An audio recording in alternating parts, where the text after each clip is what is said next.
여호와의 영이 사울에게서 떠나고 여호와께서 부리시는 악령이 그를 번뇌하게 한지라. 사울의 신하들이 그에게 이르되, 보소서, 하나님께서 부리시는 악령이 왕을 번뇌하게 하온즉 원하건대 우리 주께서는 당신 앞에서 모시는 신하들에게 명령하여 수금을 잘 타는 사람을 구하게 하소서. 하나님께서 부리시는 악령이 왕에게 이를 때 그가 손으로 타면 왕이 나으시리이다. 나를 위하여 잘 타는 사람을 구하여 내게로 데려오라. 하니 소년 중 한 사람이 대답하여 이르되, 내가 베들레헴 사람 이새의 아들을 본즉 수금을 탈 줄 알고 용기와 무용과 구변이 있는 준수한 자라. 여호와께서 그와 함께 계시더이다. 사울이 이에 전령들을 이새에게 보내어 이르되, 양치는 내 아들 다윗을 내게로 보내라. 이새가 떡과 한 가죽 부대의 포도주와 염소 새끼를 나귀에 실리고 그의 아들 다윗을 시켜 사울에게 보내니 다윗이 사울에게 이르러 그 앞에 모셔 섬에 사울이 그를 크게 사랑하여 자기의 무기를 드는 자로 삼고 또 사울이 이새에게 사람을 보내어 이르되, 원하건대 다윗을 내 앞에 모셔 서게 하라. 그가 내게 은총을 얻었느니라. 하나님께서 부리시는 악령이 사울에게 이를 때 다윗이 수금을 들고 와서 손으로 탄즉 사울이 상쾌하여 낫고 악령이 그에게서 떠나더라. 오늘 본문에서 하나님의 영이 떠난 사울과 기름 부음을 받은 이후 하나님의 영이 크게 임한 다윗의 그 만남이 이루어집니다. 하나님의 영이 떠난 사울은 하나님이 부리시는 악령으로 인해 번뇌하게 되었다라고 말하고 있습니다. 번뇌하는 사울에게 신하들은 수금을 잘 타는 사람을 불러서 연주하게 하자고 제안을 합니다. 그것에 이 말을 들은 그 사울이 그 명령을 내리자 그 신하 중에 젊은 신하가 이새의 집에 있는 아들 바로 다윗을 사울에게 추천합니다. 다윗이 사울 앞에서 이제 수금을 연주하기 시작할 때 그때 악령이 떠나고 사울은 번뇌하면서 상쾌한 상태로 나아졌습니다. 자신을 낫게 해준 그 다윗을 보며 이제 사울은 다윗에게 사랑과 신뢰를 갖게 됩니다. 그리고 다윗을 자신의 무기를 드는 자로 삼고 또 이새에게 또 다시 연락을 해서 다윗을 사울 가까이에서 섬기는 자가 되게 하겠다라고 연락을 보냅니다. 그 후로 사울에게 계속해서 악령이로 인해서 이제 번뇌함이 찾아올 때마다 다윗은 사울 앞에서 수금을 연주하며 사울을 섬기는 사람이 되었다라는 것이 오늘 본문의 내용입니다. 오늘 본문에서 하나님의 영이 함께 하시는 자와 함께 하시지 않는 자의 그 두 모습이 대조가 되고 있습니다. 사울이 왕이 될 때 사울에게도 하나님의 영이 크게 임했던 때가 있었습니다. 하나님의 기름 부으심을 받고 사울에게 하나님의 영이 크게 임한 때가 있었습니다. 하지만 지금의 상태는 하나님의 영이 떠나간 상태입니다. 우리 14절 말씀을 다시 한번 읽겠습니다. 시작. 여호와의 영이 사울에게서 떠나고 여호와께서 부리시는 악령이 그를 번뇌하게 한지라. 하나님이 버리셨을 뿐 아니라 이제는 하나님의 영도 사울을 떠났습니다. 이제 사울은 더 이상 이스라엘의 왕이 될 수 없다라는 것을 우리는 이미 보았습니다. 그런데 사울은 여전히 왕위에 앉아 있습니다. 우리가 그동안 말씀을 묵상해 오면서 하나님의 기름 부으심이 있는 자가 왕이 되는 것이라는 것을 우리는 알고 있습니다. 그래서 다윗에게 어제 우리 말씀을 묵상하면서 다윗에게 하나님의 기름 부으심이 있는 것을 보면서 이제 왕위가 옮겨질 것이라는 것을 우리는 이미 예측하고 있습니다. 하지만 사울은 지금 그 다윗에 대해서 잘 모르는 것 같습니다. 만약 사울이 다윗에게 그 기름 부음이 있었다는 것을 알았다면 사울은 사무엘뿐만 아니라 다윗도 그냥 두지 않았을 것입니다. 하지만 사울은 자신이 악령으로 인해서 지금 번뇌하고 있는 것에만 집중하고 있습니다.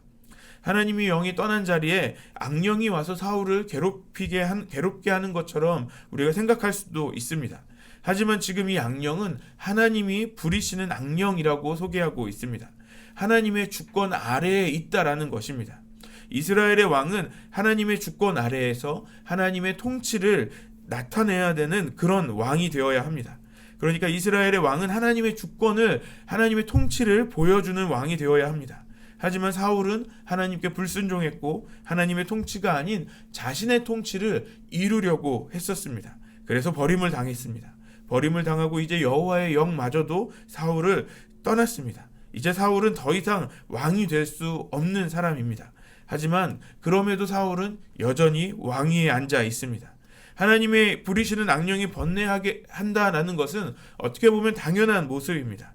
하나님의 뜻을 따르지 않는 자, 하나님의 버리신 자에게 악령이 가는 것은 하나님의 뜻으로 볼 수 있습니다. 그 악령으로 인해서 사울은 고통을 당합니다. 하나님의 주권적인 역사라는 것을 오늘 말씀해 주시는 것입니다. 신하들도 사울이 번뇌하고 있는 그 이유에 대해서 알고 있습니다. 15절에 하나님께서 부리시는 악령으로 인한 것임을 확실히 말합니다. 그래서 그에 대한 대책으로 수금을 잘 타는 사람을 데리고 오자라고 말합니다. 그 수금을 타게 되면, 그 수금의 연주를 듣게 되면 아마도 사울이 더 나아질 것이라고 조언을 합니다. 사울은 곧바로 수금을 잘 타는 사람을 찾으라고 명령합니다. 바로 그때 오늘 본문에서 소년 중 한 사람, 젊은 신하 가운데 한 사람이 다윗을 추천합니다. 우리 18절 말씀 같이 읽겠습니다. 시작. 소년 중 한 사람이 대답하여 이르되 내가 베들레헴 사람 이새의 아들을 본즉 수금을 탈 줄 알고 용기와 무용과 구변이 있는 준수한 자라.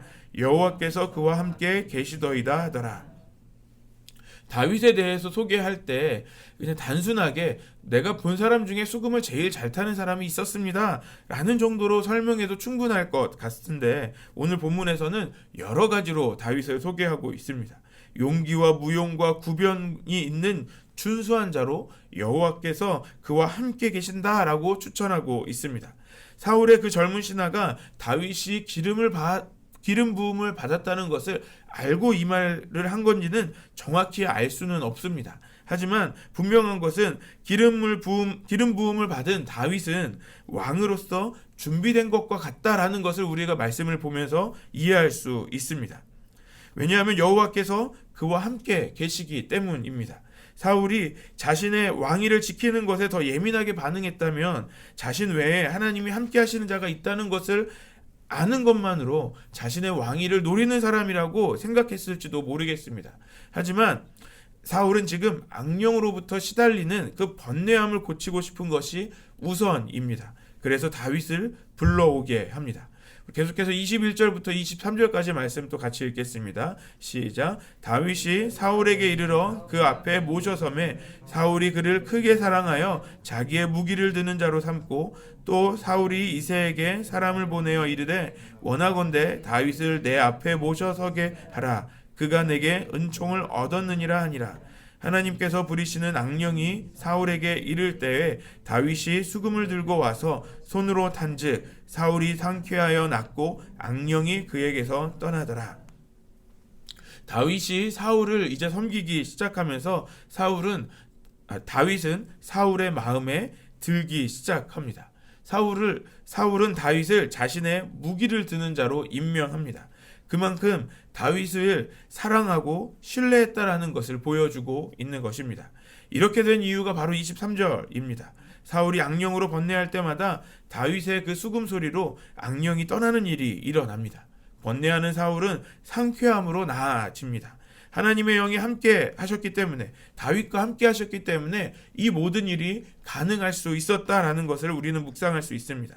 또 이 사건으로 하나님께서 다윗을 왕으로 삼으셨고 또 사울을 버리셨다라는 것을 또 우리는 묵상하게 됩니다. 오늘 본문을 통해서 하나님의 영이 떠난 사울과 하나님의 영이 함께하는 다윗의 모습을 우리가 대조하면서 보고 있습니다. 사울은 하나님께 불순종하고 하나님께 버림을 당했습니다. 결국 악한 영에게 시달리며 번뇌합니다. 반면에 다윗은 성령으로 충만합니다.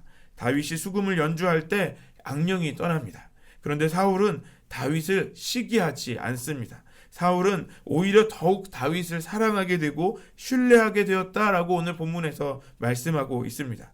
사울의 신뢰를 받으며 다윗은 사울의 무기를 드는 아주 최측근의 자리에까지 나아가기도 합니다. 성도는 다윗과 같이 성령이 충만한 사람이 되어야 합니다. 성령이 충만한 사람은 악한 영에 시달리는 사람을 도울 수 있습니다. 사울과 다윗은 오늘 본문에서 싸우지 않습니다. 하나님의 영과 악령은 서로 싸우는 대상이 되지 않기 때문에 그렇습니다. 이미 승리는 결정되어 있습니다.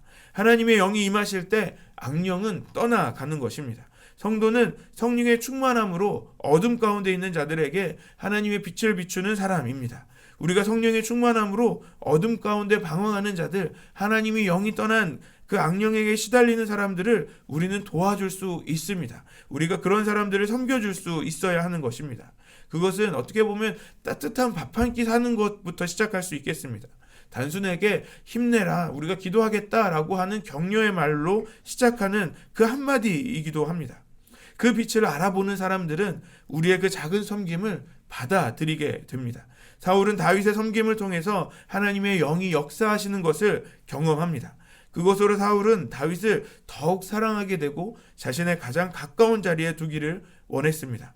우리가 다윗과 같이 성령의 인도하심과 그 성령의 충만함으로 하는 그 작은 섬김을 하게 될 때 그것을 알아보게 되는 자들이 하나님의 은혜를 누리며 그 하나님의 역사를 경험하게 되는 것입니다.